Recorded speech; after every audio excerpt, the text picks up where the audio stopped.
बिस्मिल्लाहिर्रहमानिर्रहीम।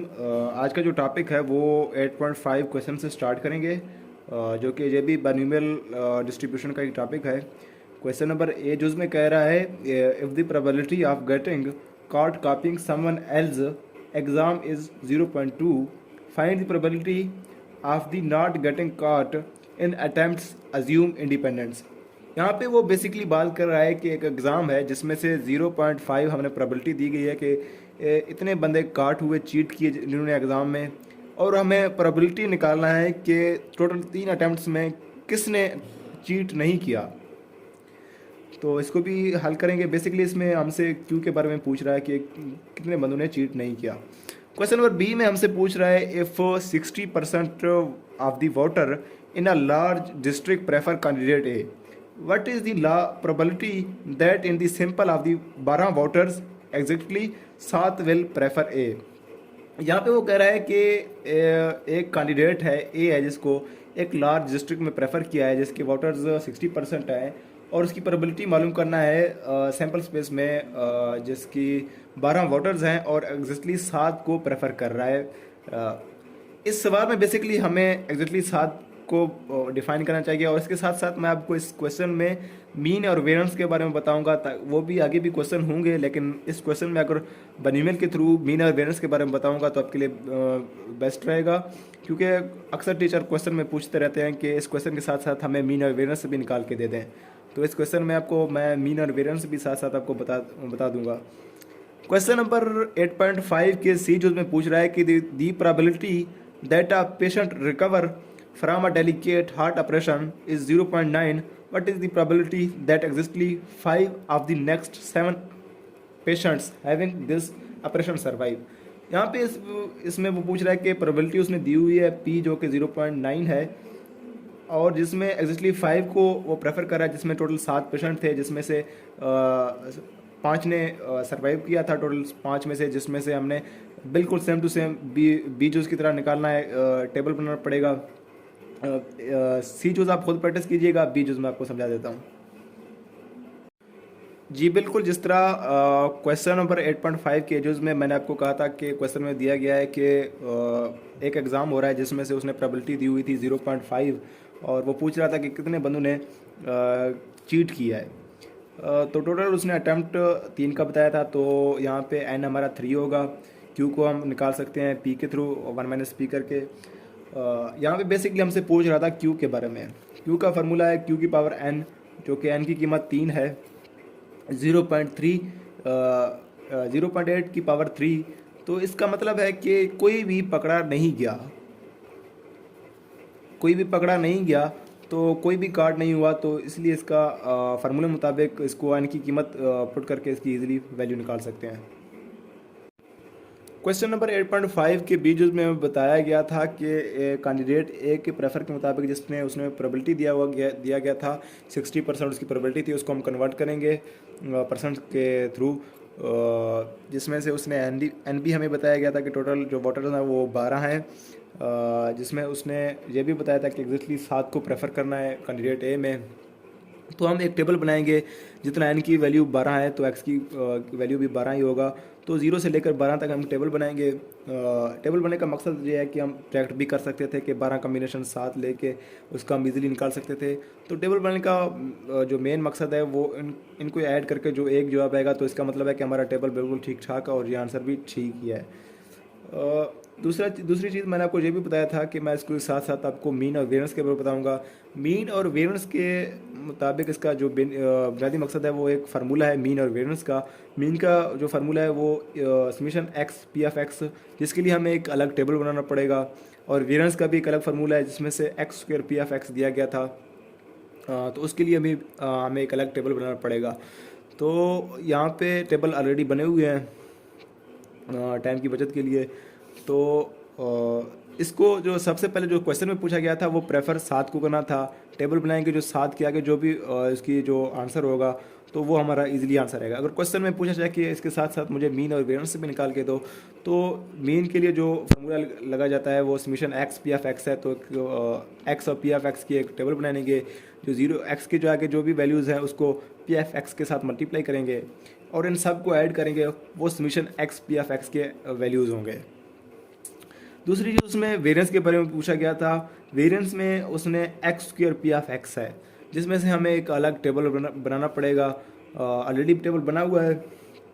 इसमें से हमें ये बताया गया था कि एक्स का स्क्वायर लेंगे और जो भी आंसर होगा उसको पी एफ एक्स के साथ मल्टीप्लाई करेंगे। जिस तरह यहाँ पे 0 का स्क्वायर लेंगे तो 0 ही होगा, 1 का स्क्वायर लेंगे तो 1 ही आएगा, 2 का स्क्वायर लेंगे तो 4 आएगा, 3 का स्क्वायर लेंगे 9 आएगा, 4 का स्क्वायर लेंगे 16 आएगा, 5 का स्क्वायर लेंगे 25 आएगा। अब यहाँ पे जो 4 आया है, 4 को मल्टीप्लाई करेंगे पी एफ एक्स के साथ, जो भी आंसर आएगा वहाँ पे ऐड लिख करेंगे। इसी तरह सबको एक टेबल बनाएंगे और सबको इस तरह ऐड करेंगे। सबका ऐड करेंगे तो यहाँ पे हम summation x square P F x का आंसर निकाल सकेंगे। और फार्मूले के मुताबिक summation x square P F x minus summation x P F x का होल स्क्वायर है, तो उसी के मुताबिक हम वैल्यूज़ पुट करके हम आंसर निकाल सकते हैं। क्वेश्चन नंबर 8.6 में पूछा जा रहा है कि ए जुज में the incidents of the occupational diseases of an industry in such that the workman have 20% chances of suffering from it, what is the probability that out of 6 workman not more than 4 और more will catch the diseases. यहाँ पे वो पूछा जा रहा है कि एक इंडस्ट्री है जिसमें से 20% वर्कमैन को बीमारी हुई है, जिसमें से टोटल 6 वर्कमैन है, जिसमें से 2 ने सर्वाइव नहीं किया और 4 ने सर्वाइव किया है। इसका हम क्वेश्चन को इजीली हल कर सकेंगे। क्वेश्चन नंबर बी में पूछा जा रहा है कि if on the average rainfall of 12 days in every 30 find the probability the first 3 days of a given week will be find and the remaining wet.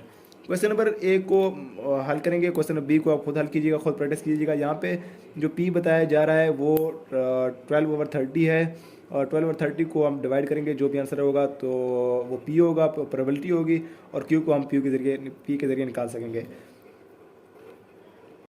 Question number 8.6 के edges में हमें बताया गया था कि टोटल वर्कमैन जो है 6 हैं, वो n 6 होगा, और प्रोबेबिलिटी कितने की है 20% है, और जिसमें इसको हम कन्वर्ट करेंगे 20/100 0.2 आएगा जो प्रोबेबिलिटी हमारी होगी, और क्यू को हम पी के थ्रू निकाल सकेंगे। जिस तरह एन भी 6 है तो एक्स भी 6 आएगा, तो एक्स का एक टेबल बनाएंगे और बाइनोमियल डिस्ट्रीब्यूशन फार्मूले के तहत इस टेबल को हल करेंगे, और एक्सपोनेंटली और मैक्सिमम जो जवाब आएगा वो एक ही होगा। और इसमें से हम उसने 2 चीज़ें पूछी गई है कि not more than 2। Not more than 2 का मतलब है कि 2 से ज़्यादा नहीं, 2 से कम आप ले सकते हैं, फ्यूअर भी हो सकता है, 0 से लेकर 0, 1, 2। तो इस तरह करेंगे 0, 1, 2, इन तीनों के जो भी आंसर होंगे उनको ऐड करेंगे। तो यहाँ पे हम ऐड करेंगे जो पहला हमसे पूछा गया था कि जिसमें से 2 ने सर्वाइव नहीं किया। तो बी जो में उसने बोला था कि 4 और more will catches the disease, 4 से ज़्यादा ने इस बीमारी को सर्वाइव किया है। तो इसका मतलब है कि हम टोटल एन तो 6 है, तो 4 से ज़्यादा तो 6 तक ही जाएगा। 4, 4, 5, 6 इन 3 जो आंसर है इनको ऐड करेंगे, और जो भी आंसर होगा तो यहाँ पे ऐड करेंगे। क्वेश्चन नंबर 8.7 में बताया जा रहा है कि एक insurance salesman sells policies to 5 man all the identical age and good health according to the actual tables. The probability that a man of the particular age will be alive 30 years, hence 2/3 find the probability then 30 year all man। यहाँ से हमें पूछा गया था कि सब man के बारे में बताना है, at least 3 man, only 2 man, at most 1 man will be alive.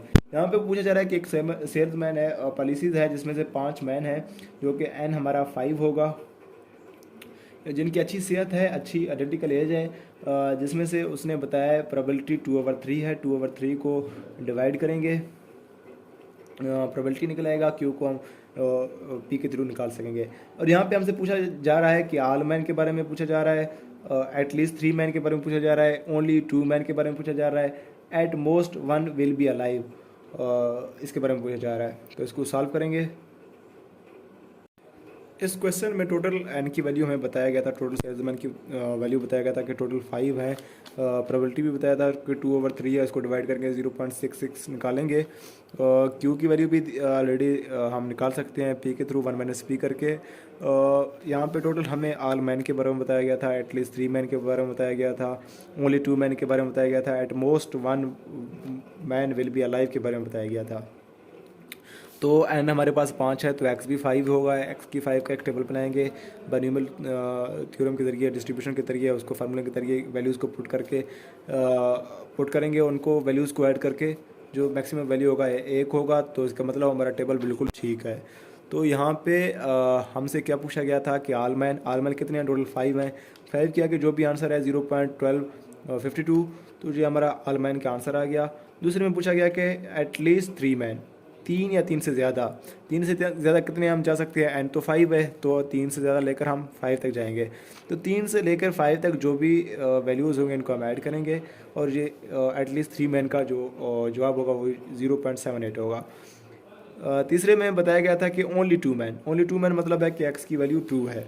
X की 2 वैल्यू क्या है, 0.1712। तो ये देखो 0.1712। क्वेश्चन नंबर 4 में हमें पूछा गया था at most 1 man will be alive. At most ज़्यादा से ज़्यादा 1, तो 0 भी हो सकता है और 1 भी हो सकता है। तो इसका एक्स जो होगा वो 0 से लेकर 1 तक होगा एट मोस्ट। यहाँ पे हमें लिमिट दिया गया है कि 1 तक, तो 0 और 1 की वैल्यू को हम ऐड करेंगे जो कि 0.0485 हमारा आंसर होगा। क्वेश्चन नंबर 8.8 के एज में हमें बताया गया था कि एक मल्टीपल चॉइस क्विज है जिसमें से 15 क्वेश्चन दिए गए थे, जिसमें से ईच विद 4 पॉसिबल आंसर, जिसमें से 4 पॉसिबल आंसर हैं, जिसमें से of which 1 is the correct answer, जिसमें से एक आंसर ठीक होगा। What is the probability that share gas work yields from 5 to 10 correct answer.